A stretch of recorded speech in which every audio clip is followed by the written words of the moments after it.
তুই মাংস নিয়ে আসছিস কেন ওদিক থেকে? তোর মুখে কি? তুই মাংস নিয়ে আসছিস কেন? এই মাংস তোর মুখে কেন? বল, তুই মাংস কই দিয়ে নিয়ে আসছিস? দেখেন কাঁচা মাংস গরুর নিয়ে চলে আসছে। এর কি করা উচিত? মার দেওয়া লাগে না?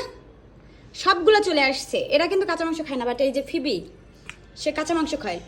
কাঁচা মাংসের জন্য পাগল হয়ে গেছে, যে ধৈরা ধরে তারপরে কাঁচা মাংস খাবে। এগুলো কিন্তু অতটা লোবা না যতটা এইটাই লোবা। এই যে ও লাভ দিয়ে তারপর কাঁচা মাংস খাবে। ফিবি, মাংস দাও, মাংস দাও, মাংস দাও। সুইসা বিড়াল, সবাইকে ঈদ মোবারক বলো, বলো ঈদ মোবারক। কাঁচা মাংস খায় না, বাট মাঝে মধ্যে কাঁচা মাংস দেওয়া যায়, বাট ফ্রেশ কাঁচা মাংস দিতে হয়, ওইরকম না। কিন্তু গরমের ভিতরে কাঁচা মাংস একদমই বিড়ালদেরকে দিবেন না, না মানে না। এই যে এটা এখন কি করবো জানো? পরে হচ্ছে একটা টাইমে সিদ্ধ করে তারপরে দিব। এখন কোনো কাঁচা মাংস খাওয়া যাবে না। তোমরা চুরি করে নিয়ে আসছো কাঁচা মাংস, হ্যাঁ?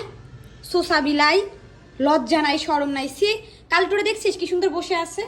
তুই এত অভদ্র কেন বল? তুই তো অভদ্র কেন? ওই যে ওইটা ধরবে। ও কাঁচা মাংসের পুরো পাগল। এই যে ও পারলে আমারে থাবা দিয়ে তারপরে খায়। ওর কাছ থেকে একটু ম্যাজিক দেখা যাক।